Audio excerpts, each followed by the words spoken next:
আমার গাজীপুরের চৌরাস্তার ভাইয়েরা কেমন আছেন আপনারা সবাই? আলহামদুলিল্লাহ, আল্লাহর শুকরিয়া যে আল্লাহ তাআলা আমাকে অনেক ভালো রেখেছেন। অ্যারেঞ্জমেন্ট কমিটি অ্যান্ড যারা চিফ গেস্ট আছেন, বিশেষ অতিথি আছেন, সবাইকে যেন আল্লাহ তাআলা ইসলামের খাদেম ওমরে ফারুক রাদিয়াল্লাহু তাআলা আনহুর মতো কবুল এবং মঞ্জুর করে নিক। পড়েন সবাই আমিন। আমি যা দেখতে পাচ্ছি আজকের এই মাহফিলে ডানে এবং আমার সামনে যত মানুষ আজকের মাহফিলে এসেছেন, যদি আমার ভুল না হয় সবাই আপনারা নিজেরাই একবার তাকায় দেখেন পুরো মাহফিলটা। Try to observe this situation, একটু দেখেন সবাই। আচ্ছা, ওরে বাবা উঠে গেছে এদিকে এদিকে। যতজন আজকের এই মাহফিলে এসেছেন অ্যাজ এ অডিয়েন্স, শ্রোতা হিসেবে, আমার বিশ্বাস যত শ্রোতা এসেছে তার 90 ভাগেরও বেশি কলিজার টুকরা যুবক ভাইয়ের আজকের মাহফিলে এসেছে। ইসলামের বিজয় যে সুনিশ্চিত, এটার ভিক্টরি যে কনফার্ম, এটাকে রুখে দেওয়ার সাধ্য যে কারো নাই, আজকে গাজীপুরের মাটিতে যুবকদের উপস্থিতি এটাই প্রমাণ করছে। যুবক ভাইরা, আল্লাহ প্রত্যেকটা যুবককে নেক হায়াত দান করুক। পড়েন সবাই আমিন। গাজীপুর ঢাকার মধ্যে পড়ে। ঢাকা হচ্ছে বাংলাদেশের রাজধানী, father of all the father's, brand of all the brand, তাই না? ঢাকার সে কোনো কম্পেয়ার করা যাবে না। তো আপনারা সবাই শিক্ষিত মানুষ, খুবই আপনারা মার্জিত মানুষ। গাজীপুর এমন একটা জেলা ঢাকার ভিতরে, আমরা জানি 5 আগস্টের পূর্বে গাজীপুরের অনেক যুবকরা দেশকে স্বাধীন করবার জন্য শহীদ হয়ে গিয়েছে। এবং আপনারা দেখবেন সময় টিভি, যত টিভি আছে, যত নিউজ চ্যানেল আছে, গাজীপুরে মানুষকে যেভাবে হত্যা করা হয়েছে, খুব বড় মর্মান্তিক কথা এটা, বড় মর্মান্তিক কথা এটা। এবং ওনারা বললেন ওনারা জেল খেটেছেন, বাড়ির থেকে বাহিরে ছিলেন, এটা খুবই কষ্টের কথা। আমরা একটা কথা আজকে এই মাহফিল থেকে অ্যানাউন্সমেন্ট দিতে চাই, আগামীতে কোনো স্বৈরাচারকে এই দেশে আমরা চুল পরিমাণ বরদাস্ত করবো না। গাজীপুর এখানে অনেক বিএনপির ভাইয়েরা আছেন, হয়তো অনেক আওয়ামী লীগের ভাইয়েরাও মেবি থাকতে পারেন, এবং আমরা অনেক যুবক ভাইয়েরা আজকের মাহফিলে আছি। কথা হবে না, আমি কথা বলি, লেট মি টক। আমি বলছি, আমি একজন দেশের সিটিজেন হিসেবে, নাগরিক হিসেবে আজ 2টা দাবির কথা বলবো, অ্যান্ড দেন আমি আমার সেন্ট্রাল থিম বা সাবজেক্ট ম্যাটারে ফিরে যাওয়ার সর্বোচ্চ চেষ্টা করব। দেখেন, লুক অ্যাট মাই 2 ফিঙ্গার্স। আজকে আমার আগামীর নির্বাচন নিয়ে 2টা দাবি আছে। বলেন সবাই কয়টা? আর भी जोर से বলো কয়টা? 2টা দাবি। যদি আপনারা একমত হন, অনেক মিডিয়ার ভাইয়ের একটা কভারেজ নিচ্ছে, আপনারা আমাকে অ্যাপ্রিসিয়েট করবেন আওয়াজ দিয়ে, দিল খুলে, জবান খুলে। নাম্বার 1, আগামীতে এই দেশে নির্বাচন হবে, কোন একজন প্রধানমন্ত্রী নেক্সট টাইমে এই দেশে সিলেক্ট হবেন, এটা আমরা মনে প্রাণে বিশ্বাস রাখি। তবে as a Muslim, as a believer, একজন ইমানদার হিসেবে 1 নাম্বার দাবি আমাদের, আগামীতে আমরা এই সোনার বাংলাদেশে কোনো নারীকে ক্ষমতার চেয়ারে দেখতে চাই না। দ্বিমত না একমত? এত আস্তে বললে তো একমত হয় না। দ্বিমত না একমত? আপনি যেই দলেরই হন, একটা হাদিস মাথায় রাখবেন। আল্লাহর হাবিব বলেছেন, সেই জাতি কখনো উন্নতির চূড়ান্ত পর্যায়ে পৌঁছাতে পারবে না যেই জাতির নেতৃত্বের চেয়ারে নারী বসে থাকে। 1 নাম্বার, কোনো নারীকে আমরা আগামীতে প্রাইম মিনিস্টার হিসেবে দেখতে চাই না। নাম্বার 1। নাম্বার 2, এটা আমাদের প্রাণের দাবি, একটু বুঝে শুনবেন। আমরা যে জাস্ট পুরুষ চাই ক্ষমতার চেয়ারে, it's exactly not like that. আমরা শুধুই পুরুষ চাই না, আমরা চাই এমন একজন পুরুষ আগামীতে আমার এই বাংলাদেশের প্রধানমন্ত্রী হবেন, যিনি এই দেশের প্রধানমন্ত্রীও হবেন এবং তার যোগ্যতা, তার কোয়ালিফিকেশন এতটা হাইলি কোয়ালিফাইড হবে, তিনি দেশের প্রধানমন্ত্রীও হবেন, অ্যাট দ্য সেম টাইম তিনি চাইলে জাতীয় মসজিদ বাইতুল মুকাররমে দাঁড়িয়ে জুমার খুতবা দেওয়ার যোগ্যতাও রাখবেন। এমন নেতা let me talk please don't shout, let me talk. আমরা এমন নেতা আগামীতে চাই কি চাই না? এবার আমাকে মূল কথায় ফিরে এসে উত্তর দেন। যদি এই দেশের প্রধানমন্ত্রী হয় জাতীয় মসজিদ বাইতুল মুকাররমের খতিব হওয়ার যোগ্য, আগামীতে এই বাংলাদেশের সুদ আর থাকবে? এই গাজীপুরের ভাইয়ারা জোরে বলেন, গাজীপুরের ভাইয়ারা সুদ থাকবে? ঘুষ থাকবে? চাঁদাবাজি থাকবে? টেন্ডারবাজি থাকবে? ডাকাতি থাকবে? ধর্ষণ থাকবে?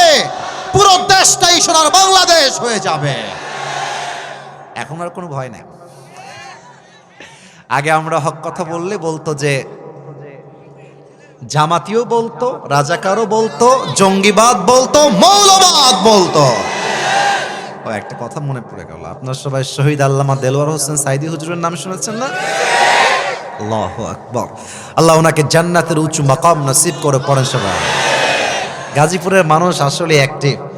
আর যে আমিনের সাউন্ড পাচ্ছি আর ঠিক বেঠিকের সাউন্ড পাচ্ছি, এটা ফার্স্ট স্টেপেই প্রমাণ হয়ে গেছে গাজীপুরের সন্তান কেউ কাপুরুষের সন্তান নয়, সব বীর পুরুষের সন্তান।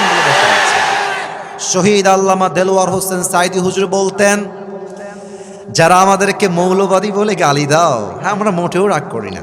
কেন রাগ করি না? মৌল আসছে মূল থেকে। মূল মানে হলো কোরআন, মূল মানে হাদিস, মূল মানে হচ্ছে আল্লাহ তাআলা, মূল মানে হচ্ছে হিজ লাস্ট মেসেঞ্জার মুহাম্মদ সাল্লাল্লাহু আলাইহি ওয়াসাল্লাম। তো যারা তোমরা আমাদেরকে মৌলবাদী বলে গালি দাও, আমরা হলাম মূলবাদী, তোমরা সব আগাবাদী। এবার বলেন তো, গাছের আগায় শক্তি বেশি না গোড়ায় শক্তি বেশি? উনি বলতেন তোমরা থাকো গাছের আগায়, বাড়াবাড়ি বেশি কইরো না সোনামণিরা, হ্যাঁ জুলুমের রাজনীতি কইরো না, আলেমদেরকে ধরে জেলখানায় বন্দী করো না। যদি বেশি বাড়াবাড়ি করো, সময় আসবে এমন 16 কোটি মানুষ গাছের গোড়ায় একটা ঝাঁকুনি দিবে, মামুর বাড়ি দিল্লি গিয়ে পড়বা, দিল্লি গিয়েই তারা পড়েছে। অতএব স্পষ্ট ভাষায় আমার আজকে মাহফিলে পায়গাম, স্পষ্ট মেসেজ সবার জন্য। যদি আগামীতে আমার এই বাংলাদেশের ক্ষমতার চেয়ারে কোন স্বৈরাচার বসতে চায়, সেই স্বৈরাচারকে আবার পতন ঘটাবার জন্য এই গাজীপুরের মাটির থেকে একটা শহীদ আবু সাইদ নয়, 2টা শহীদ আবু সাইদ নয়, হাজার হাজার শহীদ আবু সাইদ মাথায় কাফনের কাপড় বেঁধে বুকের তাজা রক্ত দিয়ে শহীদ হওয়ার জন্য আল্লাহর রাস্তায় জিহাদ করতে বাধ্য হবে। কারা কারা যদি হাত তুলে আল্লাহকে দেখায় দাও।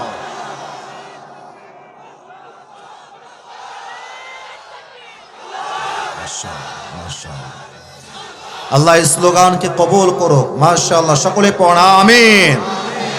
আপনাদের বউ আছে? কার কার একটু হাত তুলেন, বউ আছে?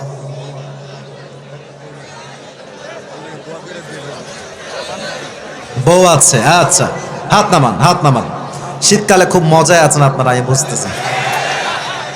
এবার যাদের বউ নাই, খুবই কষ্টে আছে, তারা একটু হাত। আমি কি ভুল দেখছি নাকি? কারো বউ নাই? ইন্না লিল্লাহি ওয়া ইন্না ইলাইহি রাজিউন। হাত নামান, হাত নামান। আহা, খুবই কষ্টের বিষয় যুবক ভাইয়ের। আমি মাঝে মাঝে আমার মাহফিলগুলোতে মজা করেই বলি, যার বউ নাই তার কিছু নাই, নাই নাই কিছু নাই। আর আমি আমার বাবাদেরকে বলবো, আব্বাজান আপনার ছেলের চরিত্র কম্বল দিয়ে রক্ষা করা যাবে না, আপনার ছেলের চরিত্র ল্যাব দিয়ে রক্ষা করা যাবে না। যুবকদের চরিত্র রক্ষা করতে একমাত্র চরিত্রবান যুবকের বইয়ের দরকার। আল্লাহ আব্বাজানরা বোঝে না, বোঝে না। আল্লাহ আব্বাজানদেরকে বোঝার তৌফিক দান করুক। পড়েন সবাই আমিন। আচ্ছা, সবাই বিয়ের পক্ষে না বিপক্ষে? আমার বিশ্বাস অল্প বয়সে বিয়ে হয়ে গেলে এই দেশে জেনার সংখ্যা কমবে, বিয়ের সংখ্যা বেড়ে যাবে। আল্লাহ আব্বাজানদেরকে বোঝার তৌফিক দান করুক। পড়া আমিন। আসলে বাবারা মাঝে মাঝে বোঝে না তা না, কিন্তু আমি বলতে লজ্জা পাচ্ছি। অনেক মেয়েরা আমার ওয়াজ শুনছে, আমি জানি they are very educated and very qualified, আমি জানি। আমি কোনো বোনকে অসম্মান করে কথা বলছি না, তবে বলতে বাধ্য হচ্ছি যে দেশের 80% মেয়ে বিয়ের সময় চরিত্র নয়, টাকাকে সবচেয়ে বেশি এরা গুরুত্ব দেওয়ার চেষ্টা করে। এবং আমি ঢাকা শহরের কথা কি বলবো, টাকা পাইলে কিছু মেয়েরা টাকলার সঙ্গ বিয়ের পিড়িতে বসে যায়। তাদের কাছে চরিত্র কোনো ম্যাটার করে না। ঢাকার গুলশানে ফ্ল্যাট থাকলে কিছু মেয়েরা টাকলার সঙ্গে বিয়ে করতে এক মুহূর্ত দেরি করে না যুবকরা। সেই মেয়েদেরকে বিনয়ের সাথে বলবো, আমার প্রিয় বোন, টাকা পাবেন, ঢাকার গুলশানে ফ্ল্যাটও পাবেন, গাড়িও পাবেন, তবে আপনার বয়স মাত্র 19। 70 বছরের বুইড়ার সঙ্গে আপনি আপনার মনের শান্তি কখনোই খুঁজে পাবেন না। আল্লাহ প্রিয় বোনদেরকে সঠিক বুঝ দান করুক। পড়েন সবাই আমিন। 3টা তাকবীর দিবেন, তাকবীর শেষ হবে। 2টা আয়াতের তাফসীর করব খুবই অল্প সময়ে। ফজরের নামাজটা আমাদের সবাইকে জামাতে পড়তে হবে, অল্প সময় ওয়াজ হবে, but that will be very constructive. এই যে ডানের ভাইরা আওয়াজ করা, জানি আমি জায়গা নাই, আমি বুঝতেছি জায়গা নাই। মিডিয়ার ভাইদেরকে ধাক্কা ধাক্কি করো না, একটু চুপ করে দাঁড়িয়ে থাকো, ঠিক আছে? বিবাহিত ভাইরা দিবেন প্রথম তাকবীর, সিঙ্গেল ভাইরা দিবেন সেকেন্ড তাকবীর, ঠিক আছে? I would like to test everyone who is more powerful. কার শক্তি কত বেশি আমি আজকে একটু চেক করতে চাই। বিবাহিত ভাইরা আপনারা আমার সম্মান বাঁচাবেন। বিবাহিত ভাইরা একটু কাশি দেওয়ার চেষ্টা করেন, হাসবেন না, তাকবীর দিবেন গলা ফাটায় দিয়ে একেবারে। বিবাহিত ভাইরা তাকবীর দেন, নারায়ে তাকবীর। সর্বনাশ, মুরব্বীরা লাভ দিয়ে উঠছে। আচ্ছা, এবার ইট ওয়াজ অ্যামেজিংলি অ্যাপ্রিশিয়েটেড, ভালো ছিল, খারাপ না, খুব ভালো সুন্দর সাউন্ড ছিল। এবার সিঙ্গেলদের পড়া, তোমরা কি হেরে যাবা? তোমরা কি পরাজিত হয়ে যাবা? সিঙ্গেলরা কাশি দাও। আর স্যার যারা আপনারা আছেন, স্যার আপনারা আমার উপর রাগ ঢাক না রেখে নাম্বারটা আপনারা দিবেন। আমি জানতে চাই আসলে কে জিততেছে। Single people, it's time for you. Single ভাইরা তাকবীর দেন আমার সাথে, নারায়ে তাকবীর। বিবাহিত ভাইরা মাফ করে দিবেন। হলো না, মানে জিততে গিয়েও আবার আপনারা হেরে গেলেন। যাই হোক, জো হো গেয়া, past is past, present is everything. এবার আমরা সবাই মিলে একটা তাকবীর দিব। তাকবীরের আওয়াজের ঠেলায় আমি স্টেজ ভেঙে নিচে পড়ে যাব, ঠিক আছে? আপনারা সবাই মিলে একটা কাশি দেন।